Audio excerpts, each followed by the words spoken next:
Sensation Natalie Imbruglia, all tonight. But first, your local news.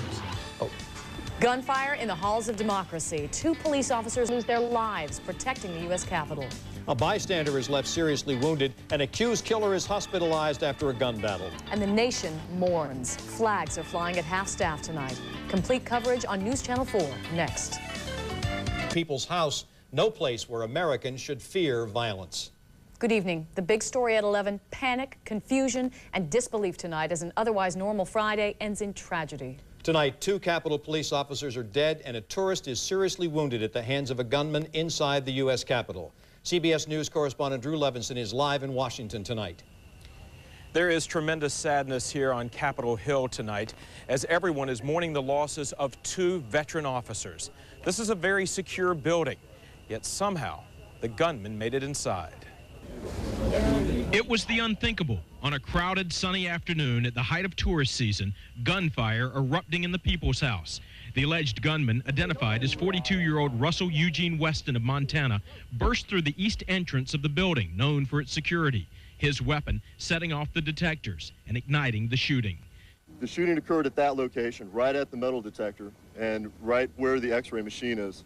Capitol police officers responded immediately, wounding the suspect, but not before he killed the officers, Jacob Chestnut and John Gibson, and shot a female tourist.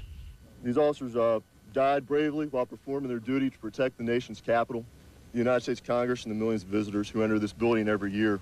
Service to their country, to the men and women in Congress, their staffs, and those who tour the building regularly.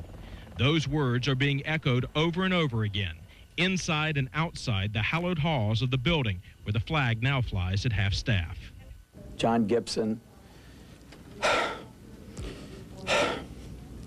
was one of the finest men I knew. He was a damn good Democrat, too, I guess. And he was one tough son of a gun, because he took some bullets and he still brought the shooter down. We know as these 2 brave men, Officer Chestnut and Officer Gibson, have shown that freedom is not free. There is a price to be paid. Lawmakers are vowing to keep the Capitol building open. Weston, meanwhile, is out of surgery now. He is expected to survive. Sources say authorities did know him. They investigated him, the Secret Service did, 2 years ago for making veiled threats to the president. Live at the Capitol, Drew Levinson, CBS News. Now back to you. Now, when it comes to security, things that go right can still end horribly wrong. The metal detector at the Capitol is there to detect and deter, a function that apparently worked. Unfortunately, the reaction of the gunman killed 2 police officers. News Channel 4's Ray Lane is joining us now with more on how a good security system can sometimes have a tragic result. Tom, area security expert we talked with tonight, says what happened at the Capitol building offers a lesson to all of us about security. The main point, the tremendous difference between detection and protection services. A detection device like that metal detector can sound the alarm, but it's the reaction of armed police guards and police officers that offers the truest form of protection. I've seen people get into a shootout with police standing right out there in the open, knowing good and well the cops are going to blow them away. Mark Karen has seen a little bit of everything. He owns the ESP Intelligence Agency, an all-purpose Jacksonville security firm, a business he's been in for more than 25 years. He says the shooting in Washington underscores the importance of good security devices and even better security people. But, he says, reaction time must be lightning quick. The same thing can happen anywhere, even if a protection officer or armed officers of some sort were already standing there. If a person's intent on doing some harm, then they can cause some havoc right there at that spot. At the Capitol, the gunman walked into the building without going through the metal detector, a major safeguard. When one of the officers insisted, the gunman refused, then opened fire. And Karen's line of work, he says all sorts of high-tech gadgets help keep people and homes safe. But in public places, like around Jacksonville and the Capitol in Washington, the equipment doesn't carry as much firepower if the manpower isn't there to back it up. Putting in detection equipment is not ensuring anything. Only thing that it is helping one to is that a person can't freely come in and they have firearms in their pocket or knives in their pocket. So that, at that level, it's doing its job.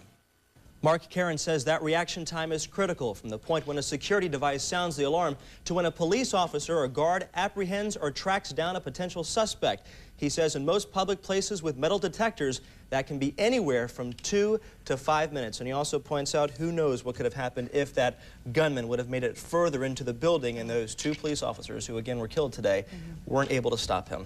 Thank you, Ray.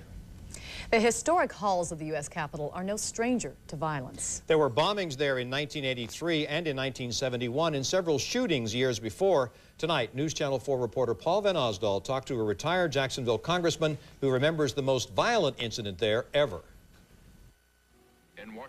This is not the first time violence has erupted inside the walls of the Capitol. In 1954, 3 Puerto Rican extremists opened fire from the visitors' gallery, hitting 5 congressmen. One of those who scrambled to avoid the bullets was then Congressman Charles Bennett of Jacksonville. I was in the gallery when the shooting occurred, and I was not too far from the speaker's rostrum, so I lowered myself on the floor and rolled over behind the speaker's rostrum. That would put me out of line of sight where I couldn't have been shot because they were continuing to shoot. Bennett also remembers the 2 bombings at the Capitol in 1971 and 1983. Security has improved, but he says there's not much more that can be done to make the old building safer. The Capitol's got hundreds of windows that can be entered very readily, lots of doors, lots of tunnels, lots of ways to get in and out of that building. Bennett, who was protected by Capitol Police for 44 years, says his thoughts are with the families of the officers who died. Paul Van Osdol, Channel 4, Eyewitness News. To the people who currently work in the Capitol, a busy Friday quickly turned into a day of horror. First, though, confusion. I walked out of those steps on that side. The Capitol, the side that it took place is the House side, and I mean, I just walked there like 5 minutes ago. Jacksonville Congresswoman Corrine Brown told News Channel 4 she was steps away from the scene of the crime right after gunfire erupted in the Capitol. It's a very sad day, I think, for our country, you know, when these types of things happen in the capital of the United States. Congresswoman Tilly Fowler says she's amazed more people weren't hit by gunfire.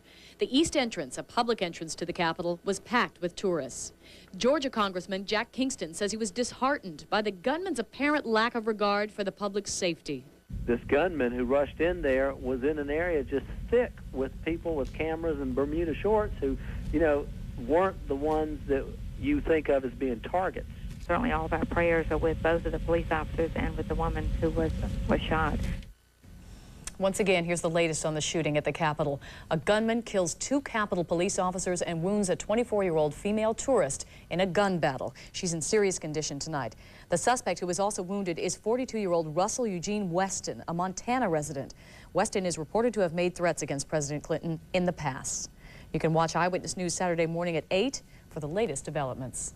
Thunder, lightning, and some heavy rain in St. Augustine tonight. Brian is joining us with First 4 weather. Brian?